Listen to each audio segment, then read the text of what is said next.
the story of the season has always been, one of the stories is, can Cincinnati get into this thing? And for a non-Power 5 to get in, you pretty much need 2 of the 3 Power 5 leagues to just cannibalize themselves. And that's done. ACC is out now that Wake lost to Clemson, and Oregon is out now that Pac-12 is out now that Oregon lost to Utah. The Big 12 could still cannibalize itself.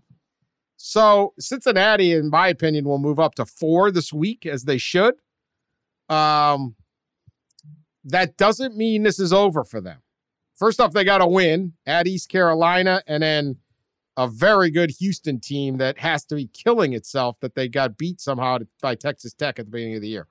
Or they'd be right here, too. That Cincinnati-Houston game might be something more of a playoff, but they do get to Houston. So we'll see. But Cincinnati wins out. This is I have basically 2 results that can still get them bounced. Alabama defeats Georgia, and either Oklahoma State or Oklahoma wins out. Oklahoma would do it with a double bedlam. Oklahoma State would win bedlam and then beat Baylor. I think if that happens and you have a 12-1 Big 12 champ and Alabama and 2-11, whatever they are, 12-1 SEC teams in Bama and Georgia, you will have an Alabama would be 1, Ohio State or Michigan would be 2, the Big Ten champ. Georgia would be 3, and I think Oklahoma or Oklahoma State would leap Cincinnati and get in there. What do you think? Would that happen or not?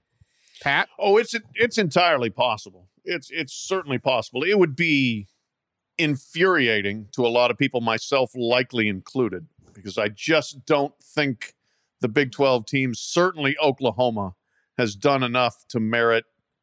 But Oklahoma State, man. I mean, they got a 3-point loss at Iowa State. That's it. I know.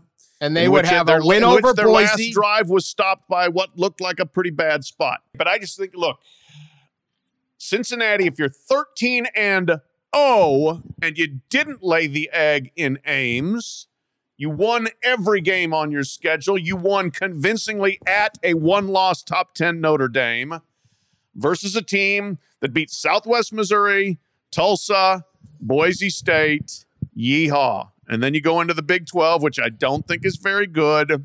And you would have beaten Oklahoma, big whoop. You would have beaten Baylor, that's your good win. All right. Pete, can you imagine Oklahoma State jumping Cincinnati?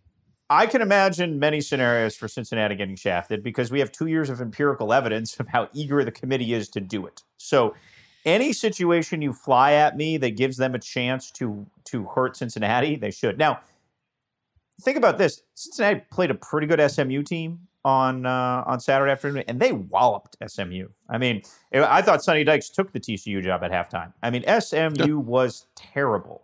And it was sort of that reminder of what this Cincinnati team can be. They've got maulers in the secondary. Kobe Bryant played his tail off, who's the corner opposite Sauce Gardner, excuse me.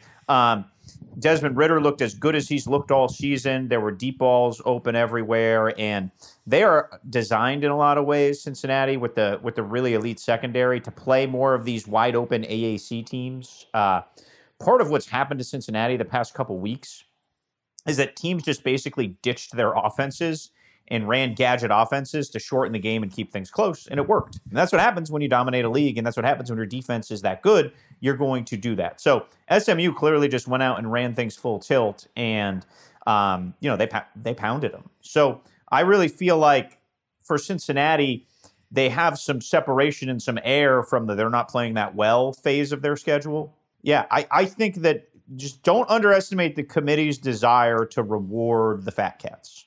We've just seen it time and time again. We saw it with UCF. We've seen this play before, and we've heard Mike Oresco complain about it before. Like, it's the same cycle. Like, it almost has gotten, like, tedious and boring in a lot of ways. It's like, what, the committee shafted the team from outside the power leagues. What a surprise. They're mad about it. What a surprise. Like, it's sort of, this playoff cycle has kind of hit that, like, just generally speaking from 30,000 feet, that, like, eye roll predictability phase.